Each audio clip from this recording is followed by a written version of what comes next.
Coming up next on Arizona Horizon, a new report looks at public and charter school spending in state classrooms.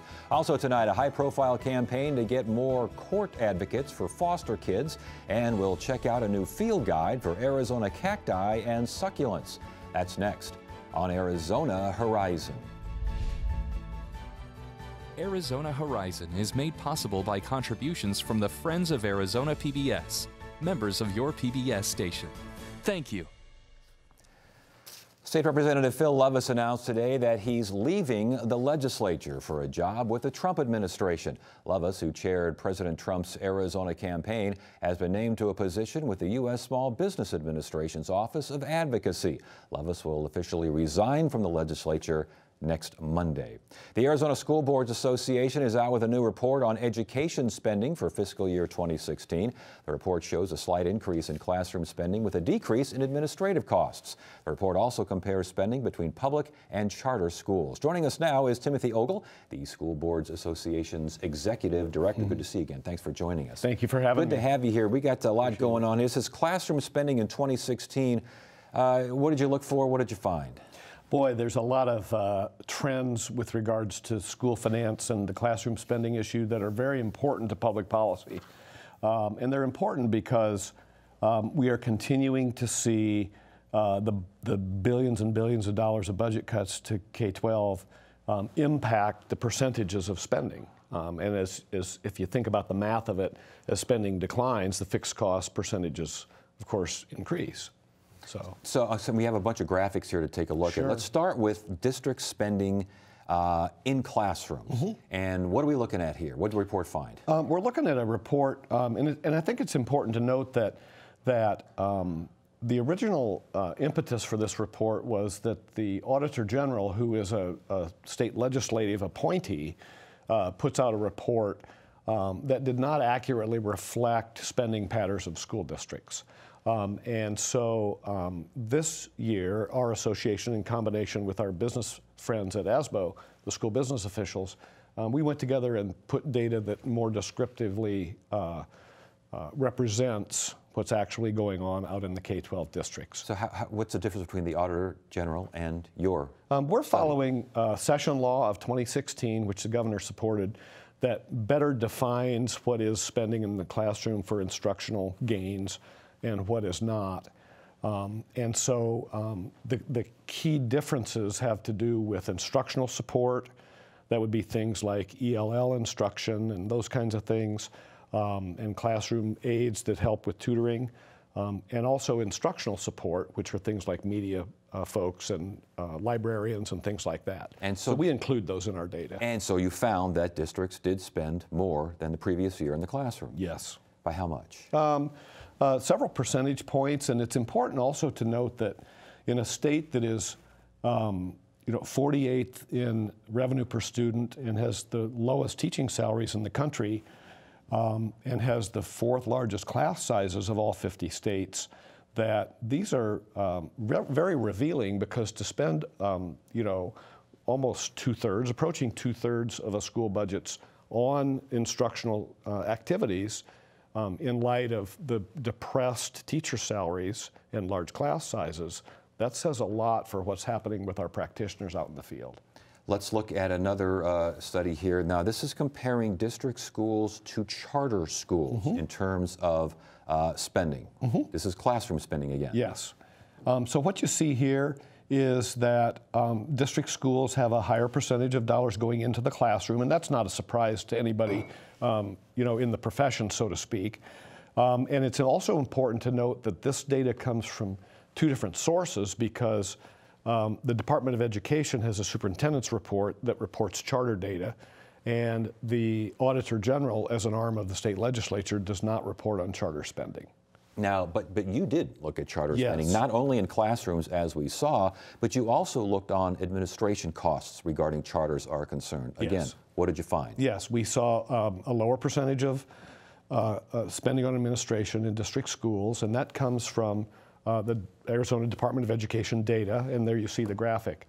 And so, I think that's just reflective of the environment with, the kinds of activities that are going on out there in the field. And when we compare district schools to charter schools as far as administrative costs are concerned, what'd you find?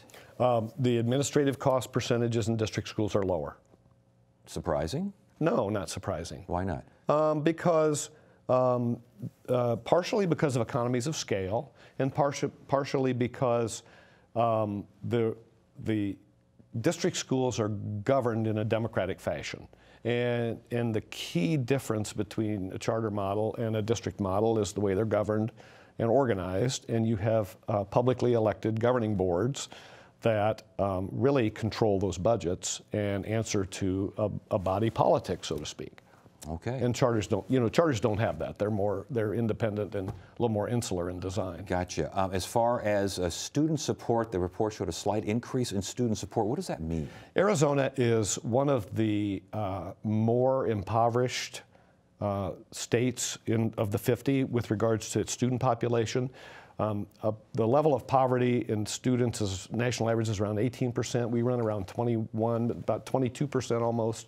In students who live in poverty. And children of poverty require more support. They don't come to school ready to learn as frequently, and they require more social services and more kind of support activities, whether it's English language learning, whether it's additional kinds of aid support and kind of things to get them ready to learn. So a slight increase there. One last thing on direct additional assistance cuts. That was again, what does that mean? That means that the state legislature has continued that beat of the drum of cutting budgets. And over the last decade, it's billions and billions of dollars. And it kind of just plays to the whole arena around the priorities of our state with regards to building infrastructure. Kind of a sidebar, Ted, the special education function of our district schools, which is a whole nother arena of spending for classrooms, because a lot of those special education support services are not counted in traditional accounting methods of classroom spending. Our state legislature has underfunded the special education funding formula by $150 million a year. So districts have to take money from their M&O budget, which is there to support teaching and learning, but they have to take money out of that to provide things like supervision on buses for special education children who need help getting on and riding the bus in a safe way. And so that money comes right out of M&O to fund the deficiency in special education funding. We got about 30 seconds left. What do we take from this report, and what does it mean regarding student achievement? I think what it means, and obviously we have a state that underperforms, and that's also not a surprise to anyone. And I think what you take away is that districts are doing an amazing job with getting the kind of performance that they get in light of billions of dollars of cuts and these changing percentages. And I can't imagine how good it would be if we fully funded. If we fully funded our schools, we could have a great story to tell, but unfortunately that's not what is occurring. It's good to have you here. Thanks for joining us. Thanks for having me. I appreciate it. You bet. Coming up on Arizona Horizon, we'll hear about an effort to recruit court advocates for Arizona foster kids. We're in the middle of rather a drama.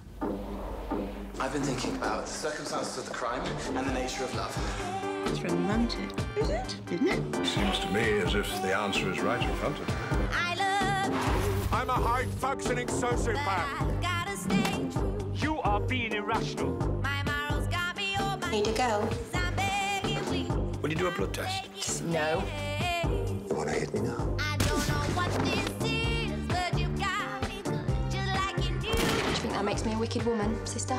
Will the prisoner rise? There is only one thing I would like. Hey. Sex? Heartbreak. Or love? Oh, yummy.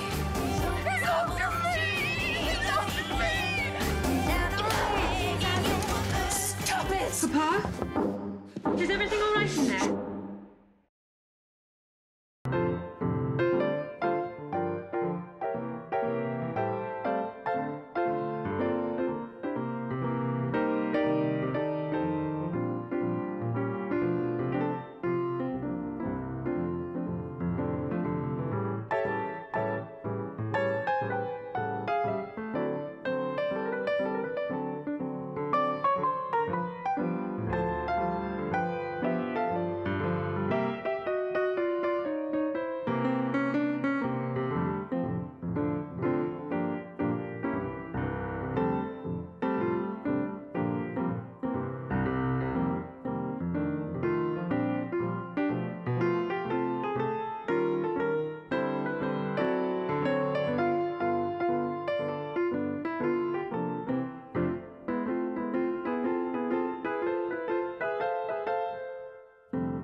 watch sneak previews of what's coming soon, go to azpbs.org/previews today.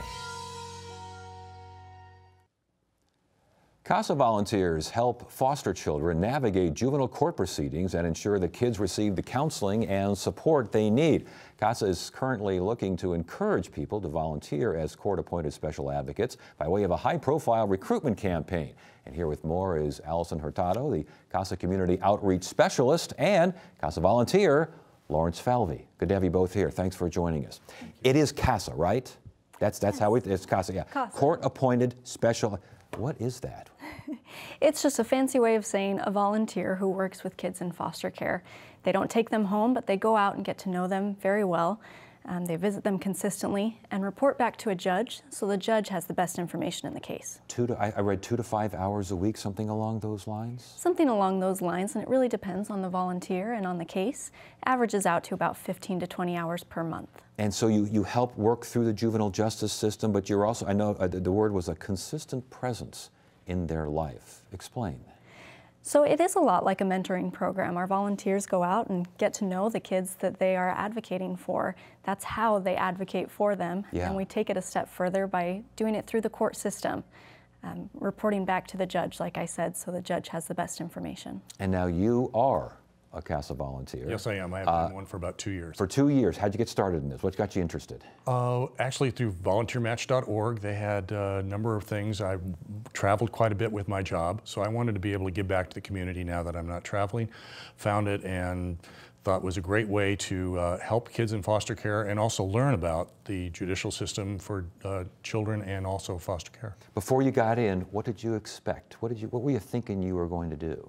I thought I was going to be somewhat of a mentor, big brother type, which is part of it, but more of it is being the eyes and ears of the judge outside the court. So you do have to do court reports. You have to talk not only with the child, but with their teachers, their doctors, their counselors, anyone involved with this child to ensure that the child's point of view is being represented and the child is getting the services. A quick example of a court report. I'm a teacher. What do you want to know about little Johnny? I'm someone else in his life. What do you need to know from me? How is he doing in school? Does he need what they call an IEP, which is an individual education plan? The IEP helps a child who may be falling behind in school because they've been taken from their family or because of taken from another foster care situation. If they're not doing well in school, there are individual education programs to help these kids. And if the teacher thinks that that would be necessary, the court advocate recommends to the judge, hey, we need to get this kid some help. And some help in all ways, shapes, and forms, not just legal help, but we're talking medical help, counseling, the whole 9 yards. Absolutely. They cover any holes in the system. They make sure that the child is safe in their placement, that they're happy there. They talk to doctors, therapists, teachers, anyone involved with that child. Now, I know you guys have this Red Flag Challenge going on this month. What is the Red Flag Challenge? Well, it's an effort to get more CASA volunteers.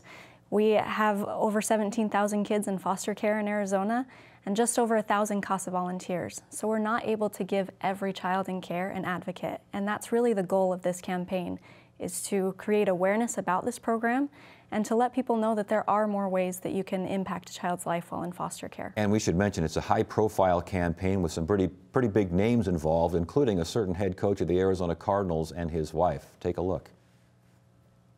More and more CASAs, you know, to get a CASA for every child. That's our goal. And winning football games is important to keep my job. This is way more important to me personally. This is such an important program initiative because we need to grow those numbers of volunteers and we need to get the word out how needed it is. The bulk of the kids in the system are in Maricopa County just because that's where the population is. So we're really pushing for the folks in Maricopa County to step up.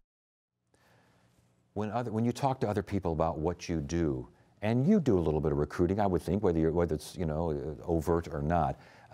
What do they need to know? What should they know? Well, there are a couple of qualifications. Obviously, they have to be over 21. A lot of folks are. They have to pass a background check. They have to go through 30 hours of training.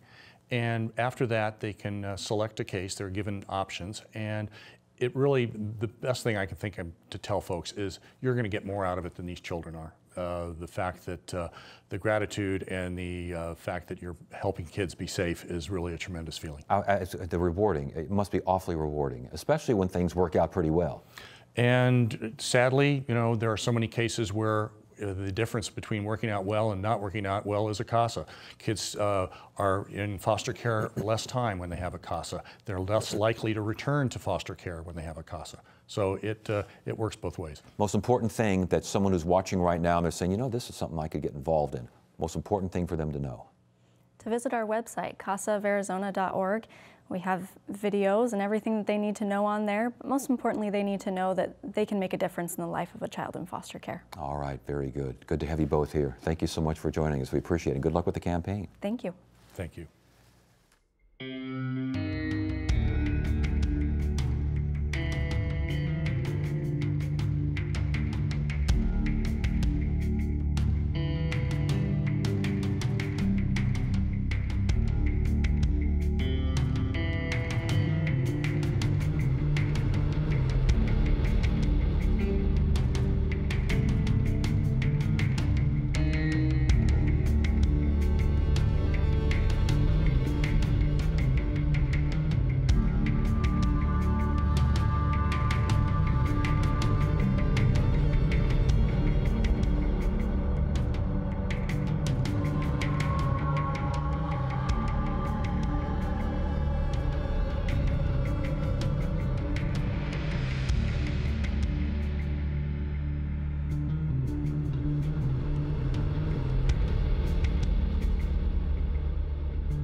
The 1,000-member Tucson Cactus and Succulent Society recently released its updated field guide to cacti and other succulents of Arizona. The book is a comprehensive and detailed guide to the identification and distribution of cacti around the state. Thomas Stout of the Tucson Cactus and Succulent Society is here to tell us more about the book. Welcome to Arizona Horizon. Thank you. And it's cacti, it's not cactus, correct? Or can you use cacti? Both? It's cacti. For the collection. Yeah. Yes. A cactus and a whole lot of cacti. Correct. All right.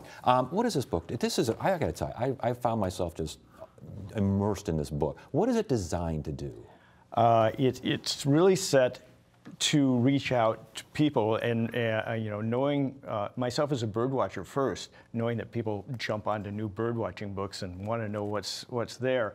I looked at Arizona cacti and went, we haven't had a book anything close to this in 40 years. So this is designed to reach out not to just experts in cactus, but the general public, and we've really done a good job of that. And I would say a great job of it. And Arizona, what a wonderful place, obviously, for cacti. There are 4 different deserts in Arizona. Uh-huh. I had forgotten that. I know we think of the Sonoran Desert, yes, particularly in Tucson, but we're on the edge of the Chihuahuan Desert as well. And then as you work further north, you get into plants like the Scalero cacti and the Pedio cactus that grow in the northern deserts. Yeah, right where the palm tree meets the pine, I suppose. Okay, we got a bunch of these things to look at because I'm just fascinated by it. Let's start with one that is absolutely minute. I mean, you've got a photo of this thing. It's called the Navajo pincushion. That's how do you stumble across something like that? You know, we went out with a couple of the authors and my wife, one of the authors' wives, and a German who was visiting in search of these cactus just a week and a half ago. We know where sites are. Yes. That's a big plus. And we're skilled. We know what to look for. And we get to the location and then you do a pretty intense search. Well, we didn't get a chance to look at it too long there, but it's a very pretty little cactus. I mean, and these a lot of these things are very pretty. Oh, they're pretty as themselves, and then we tried in the book to get flower photos of every species. Well, speaking of which, we've got the beaver tail prickly pear. There's look at those little things. That's the cutest little thing. All right, the next one is that kind of grabs you when you see it. Does. You're used to saguaros, something huge, and here's this. We're also used to prickly pear. We've seen it. This is the beaver tail prickly pear, and where is this found? This is Opuntia basilaris. And it grows in western part of the state, and then there's a little group that grow around the north rim as well. Very dry climates. It's too wet for them to grow in a lot of the Tucson and Phoenix areas. I mean, you can grow them here, but you don't want to water them. Interesting. Okay, and we just saw the whole group of them, the whole bunch of cacti. Let's look at a cactus and a cactus flower of this same plant. That is gorgeous. Yeah, it's a really pretty flower. Those are flowering right now. We saw some of those up near the Grand Canyon, just freshly in flower. Flower once a year? Yes. Once in a while, some of these cactus get the right weather situations and they'll jump out with another flower or set of flowers. But our next looks somewhat familiar. It's the barrel cactus. I guess the California barrel cactus, but it's a barrel cactus nonetheless. We've all seen barrel cactus, haven't we? Yes, and this is Acanthoides, Phaerocactus acanthoides, which is the common barrel in the Phoenix area. Around Tucson, we have Phaerocactus woodlessenii. And so out in the desert here, the Acanthoides is the one you're going to be able to see. Yes. Okay, the next one is, it's called the relic hedgehog. I'm not sure why it's called the relic hedgehog, but this is a group photo again of a particular cactus. Talk to us about that. That's a gorgeous shot. So Echinoceras relictus is the species just described to science in December last year. The day after it was published, we went to the printers.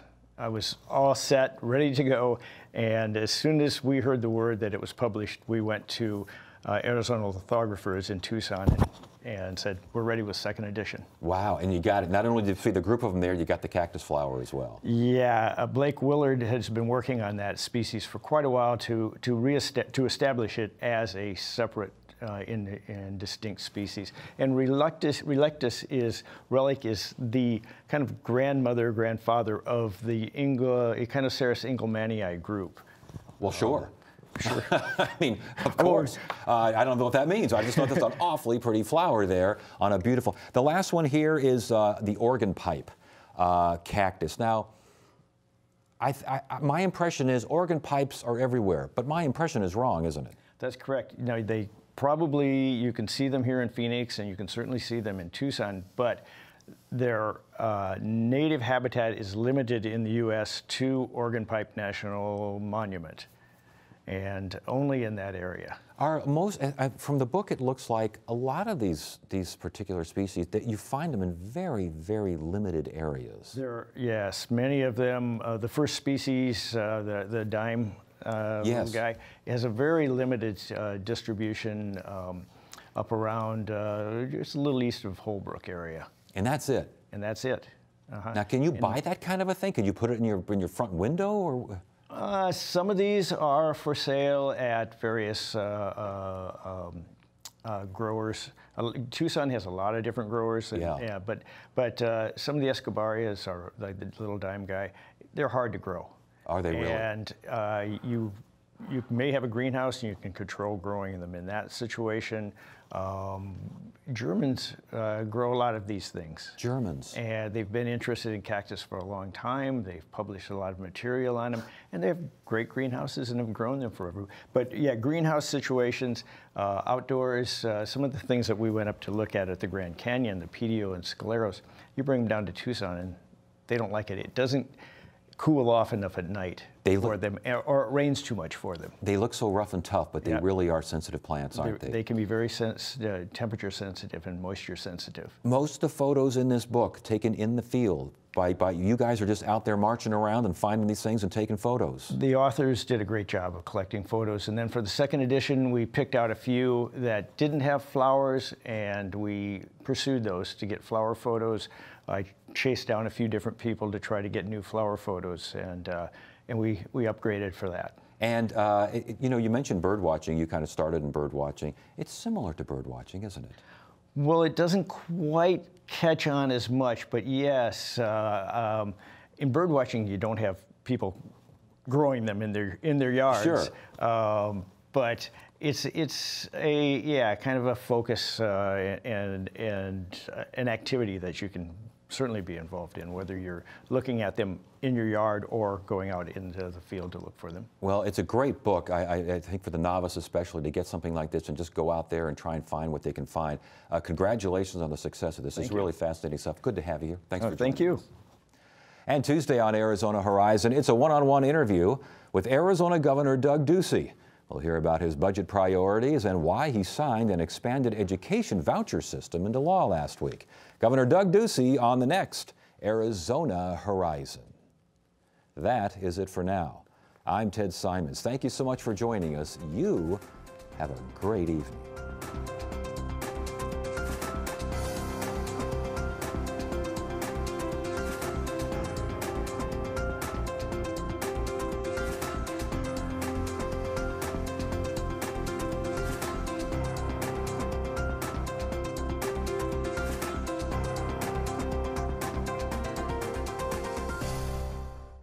Arizona Horizon is made possible by contributions from the Friends of Arizona PBS, members of your PBS station. Thank you.